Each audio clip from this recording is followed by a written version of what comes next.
Why would a man who claimed his life purpose was to kill 64 people, one for every square on a chessboard, stop just one short of his grim goal? This is a dark psychological puzzle.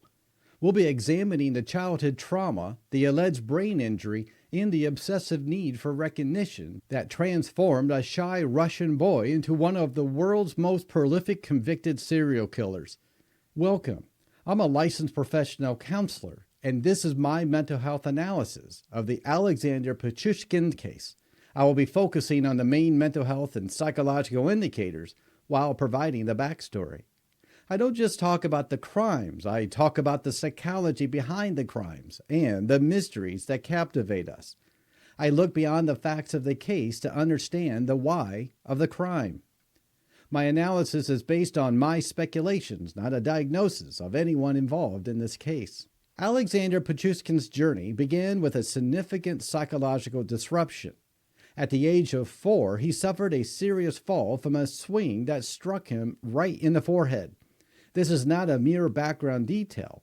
Experts have speculated that the incident may have resulted in frontal cortex damage. The frontal lobe is the brain center for executive functions, impulse control, and emotional regulation. Damage here can dramatically alter personality, often leading to increased aggression and poor judgment. The first mental health red flag here is the shift in behavior after a traumatic brain injury. Pichushkin was already a shy and sensitive child. Following his father's departure, reportedly became hostile and impulsive after this accident. This sudden, profound change in demeanor is a critical psychological red flag. It presents a potential biological underpinning for later behavioral issues, moving him from an ordinary child toward being an aggressive outsider. His mother, Natasha, eventually transferred him to a school for children with learning disabilities. This only amplified his isolation, as mainstream children reportedly bullied him, calling him a retard. This sequence of events, the physical trauma, loss of control, and social rejection, created a deep emotional wound, a core issue of psychological abandonment and perceived failure. It's worth noting that while a TBI can predispose someone to poor impulse control, it does not mandate a life of crime. However, for Pichushkin, this vulnerability was compounded by subsequent psychological blows. How does an early injury and subsequent bullying feed an escalating need for lethal power? Pichushkin found a temporary channel for his aggression and intelligence through the game of chess, taught to him by his maternal grandfather. His grandfather was the key stabilizing figure in his life, recognizing his intellectual gifts and providing a much-needed male guidance. But even in chess, a game of strategy and logic, Pichushkin's psychological need was evident. He used it to feel a sense of dominance and control over elderly opponents in a park. The stability this relationship provided was shattered by his grandfather's death toward the end of his adolescence. This loss for a young man with a history of abandonment and a fragile sense of self-worth was devastating. The second mental health red flag is a significant loss in isolation, driving maladaptive coping. His psychological response was to self-medicate, turning to heavy drinking to dull the pain and calm his severe aggressive tendencies. This substance abuse, paired with his isolation after moving back into his mother's cramped apartment, set the stage for a dangerous psychological transition. The pain of loss, particularly the only figure who saw his potential, was interpreted by some psychologists as a form of abandonment. This anger at being left alone may have unconsciously redirected into violence. This leads us to the critical moment in 1992 when Pichushkin was 18 years old. His first known victim was his school friend Mikhail. Pichushkin allegedly met with Mikhail in the park to discuss a plan to kill 64 people, one for every square on the chessboard. When his friend backed out, Pichushkin strangled him and disposed of his body in a sewage pit. The third mental health red flag is the shift from fantasy to reality and the intolerance for betrayal. The key psychological takeaway here is the transition from the fantasy of control, the 64 square plan, to the real act of murder. His friend's refusal was likely perceived not just as a change of heart, but as a deep personal betrayal, triggering an explosive, impulsive reaction rooted in his earlier feelings of abandonment and rejection. The act of murder became his first taste of absolute final control. What happens psychologically when an unforgettable first act of violence goes unpunished?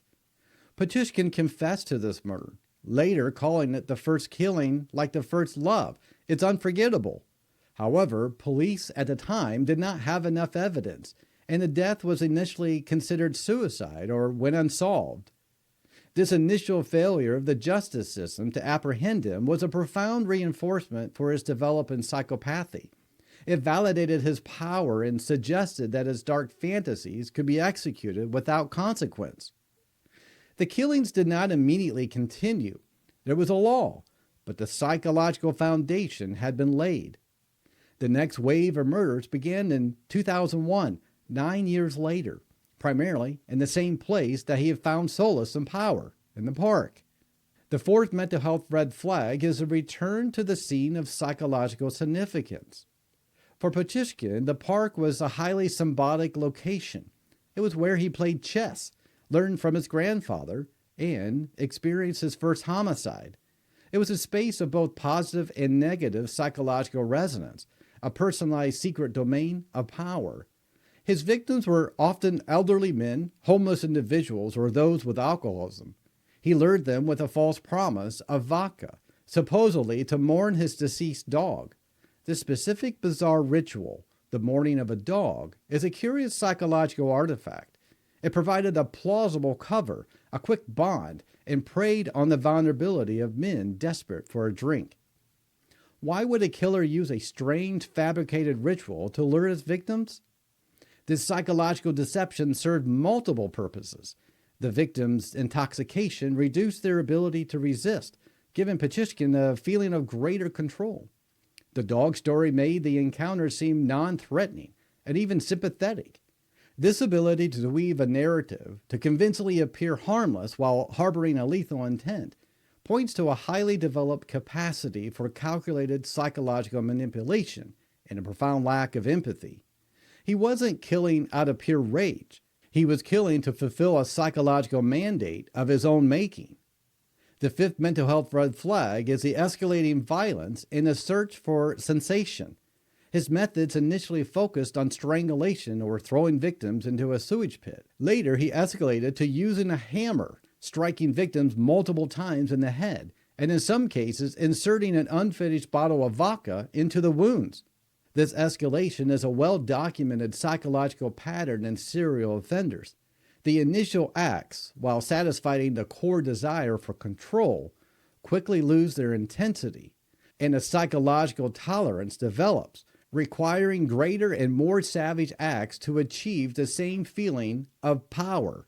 The transition from concealing the bodies in sewers to leaving them in the open, as they began to do in late 2005, is highly significant. It signals a major psychological shift. The motivation was no longer simply the act of killing, but the acknowledgement of it. He wanted to be seen. He wanted to be known. What psychological need is met by moving from concealed crime to deliberate exposure? This public exposure of the bodies represents a psychological need for recognition and defiance, a signature of an ego that has grown in power through its secret violence. It was a calculated risk that, in his mind, demonstrated his superior intelligence over law enforcement. The sheer number of his alleged victims, 63, one short of the 64 squares, gave him his infamous nickname, the Chessboard Killer. This detail is perhaps the most revealing of his inner psychological world. The sixth mental health red flag is the obsessive goal setting and the psychological need for completion. His desire to kill 64 people was not random. It was an external, arbitrary goal that provided structure, meaning, and a sense of completion to his life. This obsessive need for numerical finality replaced any normal psychological goals of career or family. The chessboard was his life's work. The murders were not just violence. They were check marks on a self-assigned mission, a dark, perverted form of accomplishment. He later stated that for him, a life without murder is like life without food. This quote reveals the depth of his compulsion. The act of taking a life had become a necessary psychological nutrient, a fuel for his disordered sense of self. If his need to kill was so absolute, why did he take the risk of killing someone he knew would expose him? Pichushkin's capture in June 2006 was not due to a clever police operation, but a moment of striking psychological arrogance and miscalculation. His final victim, Marina, was a co-worker from a supermarket where he worked. Before going for a walk with him in the park, she left a note for her son, which contained Pichushkin's name and phone number. This act of premeditation by the victim was an unforeseen complication. Yet Pichushkin killed her anyway. When confronted by the police with the note and the surveillance video showing him with the victim, he confessed. The seventh mental health red flag is the narcissistic collapse. When control was sacrificed by grandiosity, he knew he was exposed. He knew that the note was a trap, but by proceeding with the murder, he displayed a profound psychological arrogance, a moment of narcissistic grandiosity. He was so confident in his ability to evade capture and so driven by the need to complete his self-appointed mission that he dismissed the evidence against him. He later claimed he burned himself with the last number, stating that police did not catch him. He allowed himself to be caught. This post-capture narrative is a classic psychological defense mechanism, desperately attempting to preserve the illusion of ultimate control even while incarcerated. The trial was a stage for Pichushkin's final psychological performance. When the jury found him guilty of 48 murders and 3 attempted murders, he boasted of having killed 63 people. He confessed to one murder that was unsolved for years, providing critical details and closure for a victim's family, yet continued to gloat. He claimed that he was like the father of these people because he was the one who opened the door for them to another world. What's the psychological function of claiming a parental role over victims? The eighth and final mental health red flag is the delusions of grandeur and a dehumanization.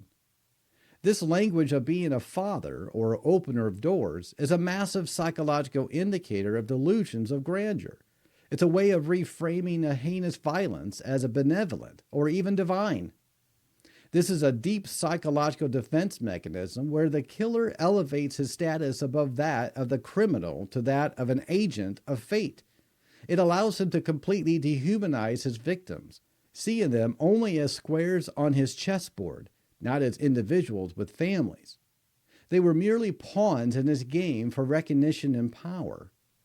Ultimately, the most compelling psychological element of the Alexander Pichushkin case is the powerful, uninterrupted progression from trauma and psychological isolation to homicidal obsession. The initial brain injury created a vulnerability. The death of his grandfather created an existential void. His first unpunished murder created a conviction of power. He was driven not by passion or material gain, but by the psychological need to prove his existence, his superiority, and his absolute control over life and death. The chessboard was his twisted psychological testament, a visible manifestation of his dark inner world, and a final clue to the man who thought that life without murder was like life without food. This case is so similar in so many other serial killer cases. I'm sure you probably are thinking of a few right now. I think of the person that I talked about before, the BTK killer. The Dennis Rader case, he wanted to be known as well. He had a pause in his killings, and then he wanted to be recognized years later.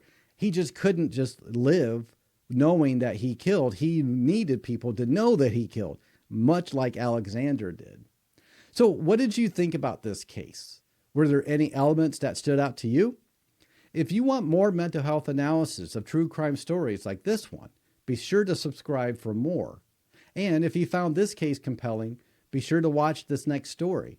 It will make you more aware of your surroundings. Thank you for joining me today. Until next time, stay curious, stay safe.